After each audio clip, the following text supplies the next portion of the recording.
your sleep.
I am Coach Cameron,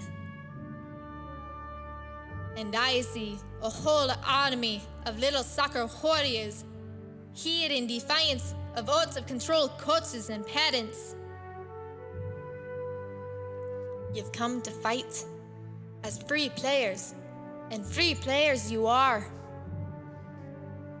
What will you do without freedom?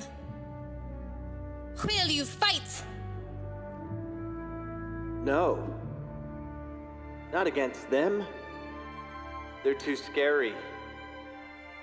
They scream at me repeatedly, and if I don't comply, they will take me out of the game. And I'll be embarrassed and ashamed. So will I fight? No. There's too many. I can't fight. I don't want to be subbed off. I want to play, so I'll do what they say. Aye. Fight, and you may be subbed. Comply, and you'll stay on the field, at least for a while. And retired many years from now. Would you be willing to trade all the games from this day to that for one chance, just one chance, to come back here and tell the parents and coaches, shut up and no more, this is our game, not yours, and to tell them that they may take our game, but they'll never take our freedom.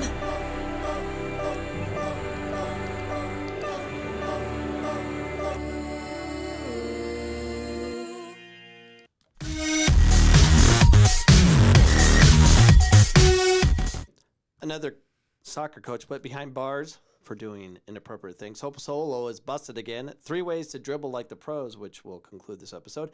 And Sunday League tackles with all ball. Another episode of Learn Your Rules. And welcome to the show, Jack Cameron.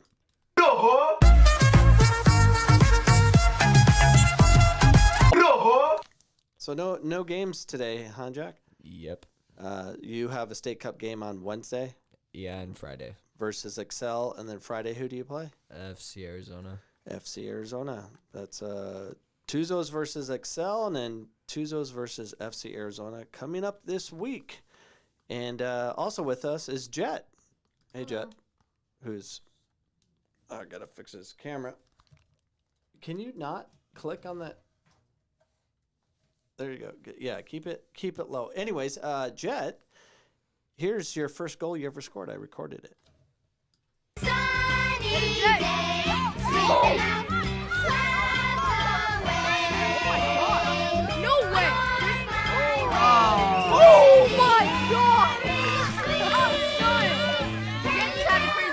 Look at Jet. Jet tore it up. Good job, Jet. Don't click on the mic. Put the switch down. No way.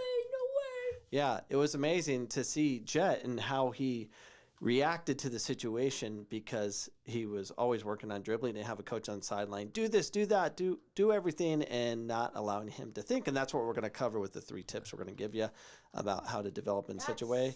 You're like Messi. Lie. What's a big lie? My coach is very good. I didn't say he was bad. Oh. I said you said he told me I couldn't. Wait. No. I said coaches that say you can't do those things don't help. So. Yeah. My coach used to be, I think that was Ryder's dad. Yeah. What's his name? I used to follow the shadows. I was running. Oh yeah, we know that. Oh yeah, he would remember that. He would defend his shadow. Yeah. You just, for some reason. Yeah, that was awesome. I was like practicing. And now Jet needs a soccer team. Do you have a soccer team? Jet wants one. Comment. Let us know if you have a. What year were you born, Jet? June. Well, you're June 5th. What year were you born? 2011. 2011. We're looking for a 2011 team that Jet's going to go. What? Yeah, you're clicking. It's too much. Okay. LA Times report. So we're going to do the news of the day. Costa Mesa Police seeking possible additional victims after arresting youth soccer coach. The Costa Mesa Police Department is seeking the public assistance in identifying possibly additional victims of youth soccer coach who has been arrested on charges of child molestation and possession of child pornography. How dare you! Detectives, can you not? I'm trying not to. Well, put it down. No, because I'm looking at it. Oh my gosh. I'm playing my game. All right, we'll put this Jay is way up here. addicted. Yeah, he's addicted to all the toys. Detectives have been conducting an ongoing investigation to sexual assault allegations against Joshua Clever of Santa Ana, who he's 39 years old. During the preliminary investigation, detectives learned that over a 6 months period, Clever began grooming an unidentified 14-year-old girl, a soccer player who had access through his employment. They won't say what soccer club. It's a soccer club that should be outed. This soccer club wasn't paying attention. They hired a pedophile who took advantage of a 14-year-old girl. This happens a lot. Was put initially on $100,000 bail, got out right away because that's what we do. We let pedophiles out. And then they found more child pornography on his phone and then brought him back in and put him on $1 million, which he hasn't been able to get bailed on that one yet. So he's in jail. He's in jail. So not a good thing. So, yeah, I didn't want to start this podcast on this Easter Sunday on that. But I did. But please protect your children. Understand what's going on. Understand that there's good touch and bad touch. It's all bad.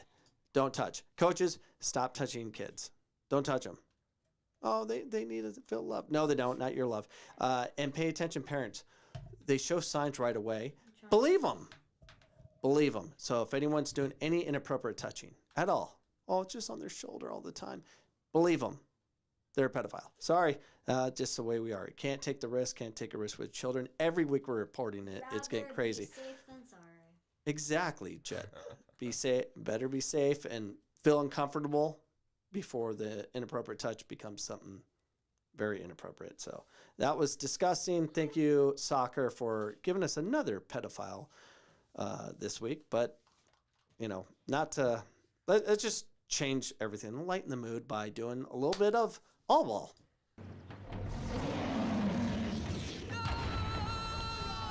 That's actually from a movie. It is. In today's all ball segment, there's a lot of body contact, 2-foot tackles, all of this starting with this lawn dart. Is this the worst tackle ever?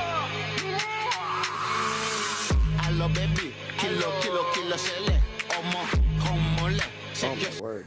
So if you're going to tackle someone, go through them. Lead with your cleats, go over the ball, and go through them. Is that a red card? I did. Yeah. It should be a red card. It is a red card. But in this next video, it's a high foot tackle. I think he tries to pull out of it, but he goes through with it anyways. Like a blind man reading, I'm feeling it like,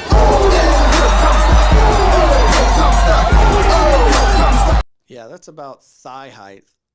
But that'll be a red card. That's an easy call. And what's very annoying is when teams are trying to kill the clock and they're holding the corner and you just want to go kick them. But it's better if you just go with a mob and tackle them with like 6 people. Yeah. Not one. You can show the video now. Oh, sorry. damn bitches on the island. 20,000 dead bitches gon' private. She make it clap. That's not it. Holding the ball in the corner? Yeah, try that. There we go. How many people went through them? 3, 2, 3. Only 3?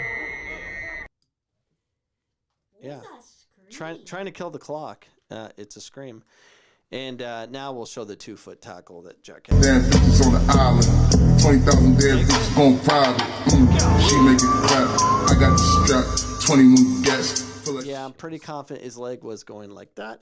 That's why it's a straight red card, whether you break their leg or not for doing a tackle like that. Here's the funniest thing I found on TikTok was this Sunday League play-by-play. Check this out. Into the game, Luke. Oh, that's a loose. He's that well and gets ahead of him. In comes Luke. That should be a red. The ball's now loose. That's picked up by number 8, but the pressure is still on here as Nick puts the slide tackle in here, wins the ball back, and then number 10 hacks his ankles there, which Nick isn't too happy about. So here as he puts a first-time ball into the box, 55 headers it away, and now it's a 50-50. That was late. Nothing but cleats up in that all ball segment. That concludes all ball.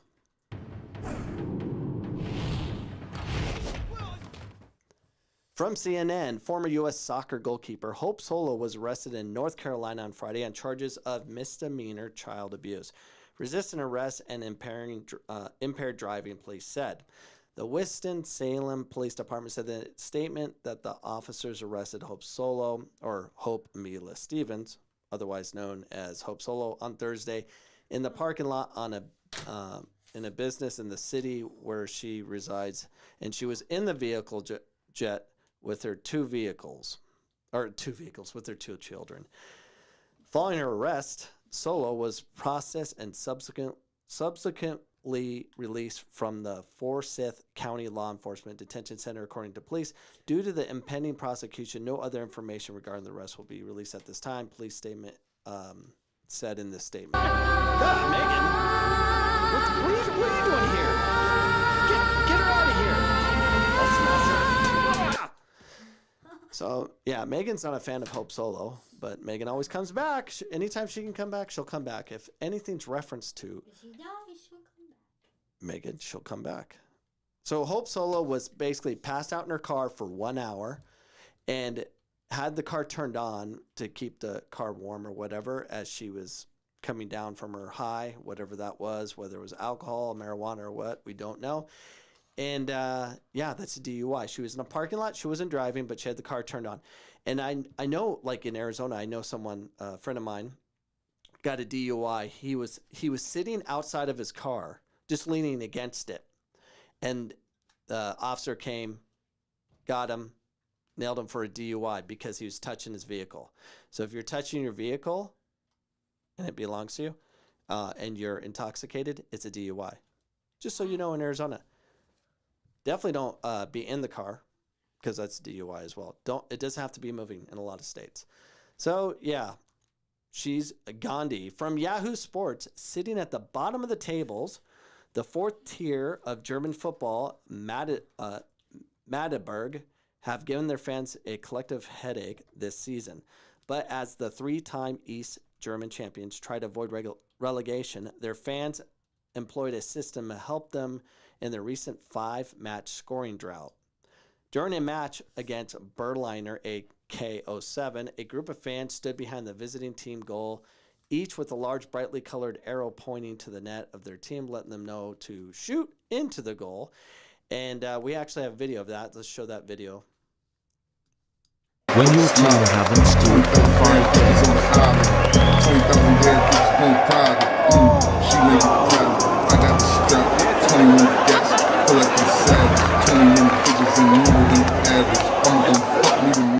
Fans are relentless. Fans are so passionate soccer, it's crazy. And comment, let us know if your fans of your soccer club are crazy. Or do they just sing the same songs as everyone else does? Or do they get creative with arrows? Do they celebrate the game a little bit different? Do you throw water bottles? Oh, your Jet's out. So say bye, Jet. Bye. See ya. See you later. And he is out. Pull tight. All right, Jet's gone. He is bored. I want to throw a water bottle at his head. Let's show that video.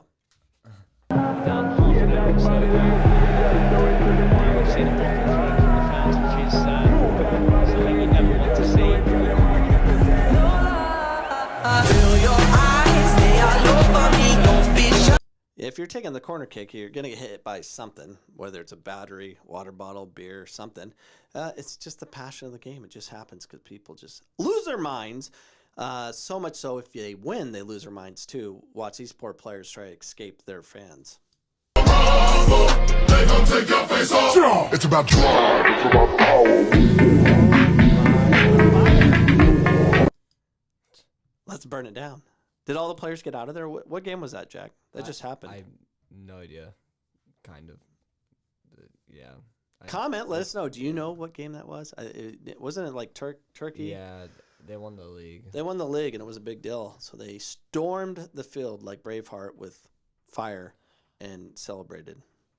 But it doesn't always have to be the best situation. It can just be some small little town full of mud. There'll be fans. Messi, immens Messi, encara Messi, encara Messi, encara Messi, encara Messi, encara Messi, encara Messi, encara Messi, encara Messi, encara Messi, encara Messi, encara Messi, encara Messi, encara Messi. Mud, grass, fans will be there. If they love the game, they'll definitely be there. But my favorite fan of all the fans that we saw was this fan clearing the ball with his head. I saw the life inside your eyes. What a clearance. Clarence. Look at him. That's passion. Soccer fans are different. They are completely different. Did we introduce Mike Paleone? Oh, no. Here's Mike. Mike's with us each week as our official bobblehead. And Drogba, go back there. Here, let's put Drogba with him. So Drogba, we got Drogba. We got 2 bobbleheads. I'm trying to collect more. Did he retire? Who? Drogba? No, I don't know. I think he's still playing somewhere. He's like 44. I don't know. He's old. But, yeah. But that is what it is. Now it's time to discuss the rules of the game by our next segment, Learn Your Rules. Learn your rules, you better learn your rules. If you don't, you'll be eaten in your sleep. Learn your rules, you better learn your rules. If you don't, you'll be eaten in your sleep. So in this first video, it's going to show a player dribbling, beating 5 players, and they're just slide tackle after slide tackle after slide tackle. Comment, let us know how many fouls do you see in this, and if there should be any red cards. It's running.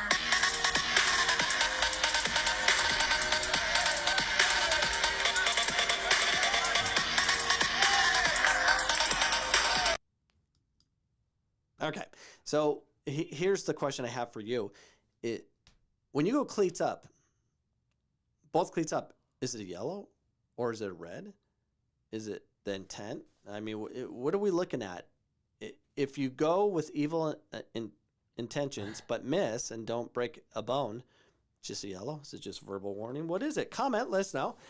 need to know. I don't know the answer. We don't have Mark Pastore with us today, but when we do bring him back, we'll definitely ask him that. There's so many different thoughts on that as far as the human element of what was the intent. And a lot of officials, I'm guessing, I don't even know what the rule. I should have looked up the rule. That's what the podcast is about, but I'm not going to. Mark Pastore, please let us know. I know you watch this podcast. Please research that for us, and let's discuss that next week when you're here. If you're here, I have shin guards for you, by the way. This next video, is this the legal way to protect the ball shoulder to shoulder? Is this the best substitution ever?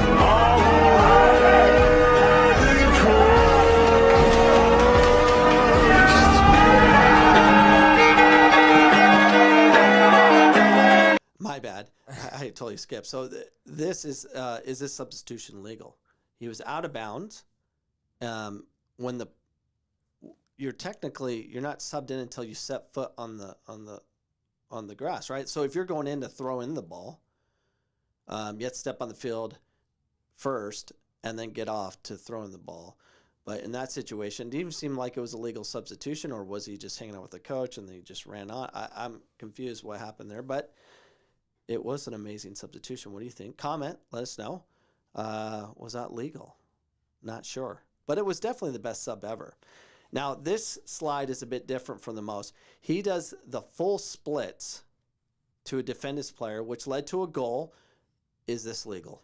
No foul, no foul.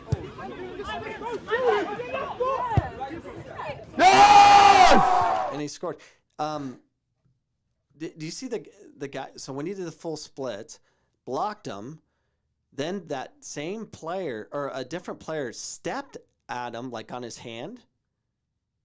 Here, play it again. Watch this guy go after him. No foul, Split. Step. Do you see that? Look at this. He's like, he tried to step on him, and he got up. He made it. But what a great assist. Is that legal? Let us know. Comment. I don't know if you're allowed to defend like that. You're putting yourself at risk, and others could pull your groin. Definitely. But that concludes Learn Your Rules. The best hold-up striker ever. There's still one more, Dad. Oh, there is? Which one? Using size to your advantage. Oh, yeah. Well, why don't you just tell me? Well, because I played it. I wasn't thinking. Well, yeah, my fault. Is this a legal way to protect your ball in a shoulder-to-shoulder? My fault. The best hold-up striker ever. Composure, lads. Composure. I'ma lose my mind in it. Crazy, I'ma do it. That guy's a baller. So in his initial protection, he steps. He doesn't lift his elbow. He just steps into the player, which you're supposed to do to protect your ground and get you in a balanced position. And was that legal? Comment, let us know. I don't know. But that will conclude Learn Your Rules. Learn your rules. You better learn your rules. If you don't, you'll be eaten in your sleep. Learn your rules. You better learn your rules. So when I was like going through TikTok, looking at all the best Sunday tackles, and there's all these different plays and stuff, and one video came across to me. I'm like, this is amazing. I want to try how to do this move as well as I was practicing at home. But first, let's see the video and check it out. This should be illegal. Welcome to Brixton, I'm in the party. What the heck? That was amazing. So I used to practice this same move in the living room.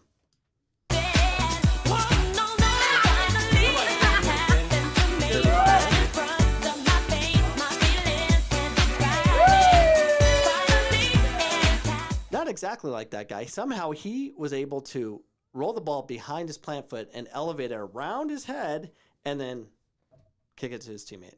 That was ridiculous. But now it's time to look at at my 3 tips on how to dribble like a pro. So I compare it to riding a bike. Riding a bike is more science than art, but so is soccer. It's not what you think. It requires an understanding and true work ethic. Now, in this video, riding a bike is more science than art. In simple terms, you can play it, Jack. Oh, yeah. The phenomenally complex equation can be explained as inertia forces and gyroscopic forces, and the effects of gravity and the centrifugal forces equals the leaning of the body and the torque applied to the handlebars on a bike. In other words, if you do not pedal fast enough to keep moving while keeping the bike straight, you'll fall over. So riding bike is very complicated, but once you learn it, you'll never forget it. And it's same with soccer development. It might be difficult at first, but once you learn it, you will have learned it forever. All right, you can get out of that. But I always tell players, I'm like, in order to become great at ball handling, you need to practice a new movement every day. So like once you learn how to ride a bike, you don't need to keep practicing how to ride a bike because you'll never forget. You could stop riding a bike for like 20 years, get right back on it, and you'll ride it right away. So, I mean, nothing happened to you physically, but you remember. So keep doing different moves over and over again so you'll be able to remember a plethora of different movements allows your body to react versus, oh, I'm going to do a step over, I'm going to do that. No, you just react. Like Messi. So let's play that Messi video. Messi, take a look at this. Skipping the leg, fantastic. Riding his defenders like a bucking bronco, turning the defenders into garden gnomes. So you can't teach that. You can't. There's no, oh, do this move, do that move. Learn them all. Learn a new movement every day so you can react like Messi does. That's how you become a great dribbler. So I'm going to go through my 3 suggestions. Learn a new move every day. By doing this, you'll add new tools every day. Do reverse step or sideways step or reverse cuts, pullbacks. Here's a video of what I used to teach in my backyard. So this is in backyard. These are players I used to train in my backyard, and we would just work on different movements with the ball so we can be more balanced, so we can change direction. We do all the things necessary for us to escape pressure. It wasn't like, oh, you know, you're just doing circus moves. No, we're trying to learn how to be balanced, how to react, how to be more reactionary to situations like Messi. In order to do that, you have to train your body to move in awkward positions and always have one foot close to it. So here's basic kick catches with stutter steps right and left. So it's basically plyometrics with the ball.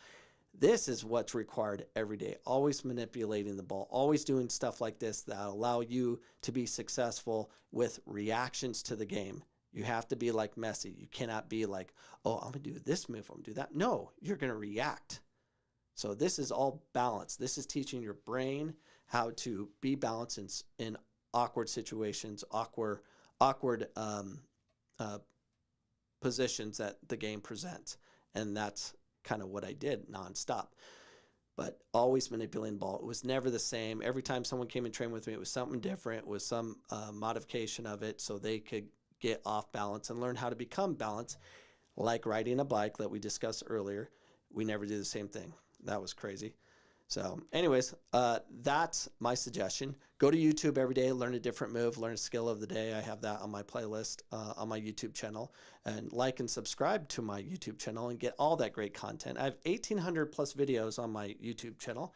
And just today, I've had over 30 new subscribers, and it's still going, which is crazy. I don't know what's so special about today. Oh, it's Easter. So new year, new season, and I get a lot of subscribers for whatever reason. Number 2 tip: go slow and gradually add speed. If you're forced in a situation of doing quick movements and bypass your brain's ability to connect each and every neurotransmitter needed to perform the task, you'll bypass a fluid motion that you'll become more balanced or off balance depending on what you're doing. Remember, we are trying to react to any situation presented, and it will require immediate change of direction at a moment's notice. Don't just try to learn a move like real fast, got it done, trying to do fast as the teacher teaching you on YouTube or wherever you're learning it. Do it slowly so your brain connects, because it's about connecting your brain to your body, not, oh, I can do this move. No, it's how balanced you can be. So I used to call it Tai Chi soccer, going slow as possible. And number 3 tip: Control your emotions while doing exercise by smiling as much as possible. Train alone or with someone who is very positive. If you are happy while you're doing your training, you will manipulate your emotional cortex, prefrontal cortex, which provides chemicals that your brain helps you learn and grow. Example video. Feel good. Your brain is releasing one of the happy chemicals: dopamine, serotonin, oxytocin, or endorphin. All right. We want these good feelings all the time. So your brain will naturally produce chemicals that will help you learn. But if you have a crazy psychopath coach or parent on the sideline that's disrupting that, you cannot produce those chemicals that'll help you really have happiness in connecting it. If you're happy and if you're producing happy chemicals that are within your body from your brain, it'll connect, it'll bind, it'll help you learn much quicker versus stress and anxiety that's promoted from the sideline. And you know what it is? You don't want to quit on something like you're trying to learn a bike or learn how to ride a bike and you're just not good at it and you feel really bad, like Ralph Macchio and the Karate Kid. I hate this bike. I hate this friggin' bike. This stupid bike. Damn, I hate it. Daniel, what's the matter? Nothing. Poor Ralph Macchio. But that's what happened.